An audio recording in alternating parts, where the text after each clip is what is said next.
এমপিরা সবসময় এমপি থাকবো, দেখবেন এমপির পোলা এমপি নিজে এমপি হয়ে এলাকায় বলে যে মানুষটি স্কুল করে দিব, এটা করে দিব, এটা করে দিব, কিন্তু পোলাই থাকে বিদেশে। এবং 20, 25, 30 বছর পরে দেখা যায় এমপির কারণে অন্যান্য পোলাপানের পড়াশোনা নষ্ট করছে, তার পিছনে পিছনে খাটাইছে, কিন্তু তার পোলারে বিদেশ রাখছে, কোনো কিছুতে কি করে নাই, জড়াই নাই। এরকম হয় নাই? কিন্তু 25, 30 বছর পরে দেখা যায় এমপির পুতে আবার বিদেশটাই আবার নেত হয়ে জায়গা, হয় কিনা? যে পথে খাটে নাই, রাস্তায় যা নাই, এমপির পোলা এমপি, আর মাঝখান দিয়ে পোলাইন্ডির জীবনটি নষ্ট হয় কিনা? আপনি জীবনে দেখছেন কর্মী থেকে ইউনিয়ন থেকে খাটতে খাটতে খাটতে খাটতে এমপি কখনো কইছে তুই যেহেতু আজকে এত বছর রাজনীতি করছস, আমার যেহেতু বয়স শেষ, আমার তোরে আমি এমপি নমিনেশনের জন্য চেষ্টা করবো? কইছে? হয় তার ভাইয়েরে আনে, নাইলে তার পুতেরে আনে, নাইলে নিজের বউ থাকলে বউ আনে, নিজের মায়া থাকলে মাইয়া আনে। আমি এটা সারা বাংলাদেশের পরিস্থিতির কথা কইলাম। হইছে কিনা? সমঝোতা যারা, যদি নিয়মটা লিখিত না হয় আমরা দুর্ভোগে পড়বো। মন্ত্রীদের কিচ্ছু হবে না, এমপিদের কিচ্ছু হবে না। মন্ত্রীর ফ্যামিলির এই আন্দোলনে কয়টা মন্ত্রীর পোলা মারা গেছে? কোন মারা গেছে? কোন এমপির পোলা মারা গেছে? গেছে? মারামারি তো কোন এমপির পোলা নরমালি যায়? কিছু এক্সাম্পল আছে, কিন্তু নরমালি যায়? দেখবেন এই জিনিসগুলো আপনাদের মাথায় রাখতে হবে। যে জীবনে গ্রামের স্কুলে পড়ে নাই সেই স্কুলের সমস্যা বুঝবো।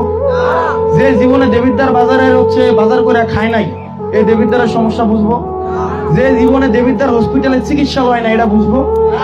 যে জীবনে দেবিদ্দারের আপনার রাস্তা দিয়ে হাঁটে নাই, এটা সমস্যা বুঝবো। বাংলাদেশে একটা ধরে নিয়ম করে দিত, ধরে এটা বাংলাদেশের নিয়ম হইল।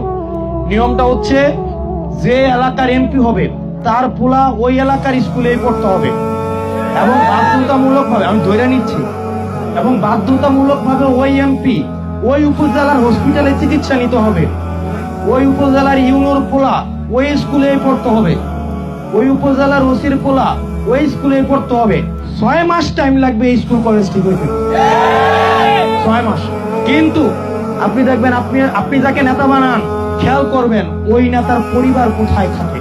আপনি তাকে একটা সেবার উৎপাদনের দায়িত্ব দিচ্ছেন, আপনি তাকে একটা খাবার ধরেন যেই বাবুর্চি রান্ধে, এই বাবুর্চির পরিবার ওটা খায় না, তার মানে কি খাবারটাকে আমি সন্দেহ করবো কি করবো না?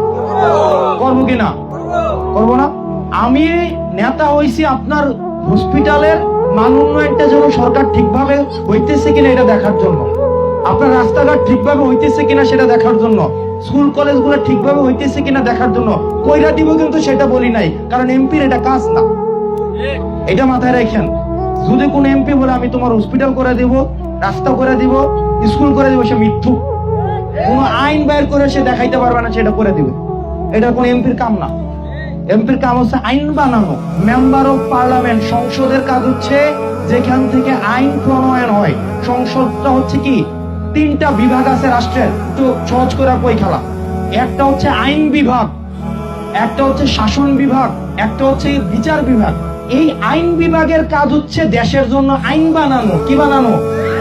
তারা দেশের জন্য আইনটা বানায়, কিন্তু তারা বাস্তবায়ন করে না, তারা আইনটা বানায়। এই সংসদে গিয়া মানুষ আইন বানায়। কি বানায়? সংসদে গিয়া মানুষ রাস্তা বানায় না, সংসদে গিয়া মানুষ হসপিটাল বানায় না। এরা যে কয় এরা মিথ্যা কথা কয়, তারা বলবেন যে ভালো করে একটু পড়াশোনা করতো, এটা মিথ্যুক, একদম মিথ্যাবাদ কথা বলে। তার মানে খেয়াল করে দেখবেন আপনার ওই নেতা ওই হসপিটালে চিকিৎসা নিচ্ছে কিনা, তার পরিবার নিচ্ছে কিনা খেয়াল করবেন। ওই স্কুলগুলোতে তার পরিবার পড়ে কিনা একটু খেয়াল করে দেখবেন পড়তেছে না। যাকে আপনি সেবা উৎপাদন তদারকির দায়িত্ব দিচ্ছেন সেই এই সেবাটা নিতেছে না। তার মানে এই সেবার উপরে কি আপনার ভক্তি আসবে? তার মানে এই সেবার মধ্যে ডাল মে কুচ কালা হে, এই সেবার মধ্যে ঝামেলা আছে। কারণ ঝামেলা যদি না থাকতো তাহলে এই সেবাটা তো নেতা নিজেই নিত কিনা? যেহেতু সেবা নেতাটা নিজেই নিতেছে না, তার মানে হচ্ছে এখানে কি আছে, একটা ঝামেলা আছে না? আছে কিনা? এই কারণে প্রিয় এলাহাবাদবাসী, আপনার এখানে 10 জন মানুষ, 50 জন মানুষ, 100 জন, 1000 জন ইস্যু না। একটা মানুষ যদি সচেতন হয়, একটা সমাজ পরিবর্তন হয়ে যায়। একটা পরিবারে যদি একটা মা ঠিক হয়, তাহলে এই পরিবার এবং এই সমাজটা ঠিক হয়ে যায়, হয় না? হয় কিনা? এই কারণে আমাদের প্রত্যেকটা মানুষ একজন করে সচেতন হন, তাহলে দেখবেন পুরো দেশ পরিবর্তন হয়ে যাবে।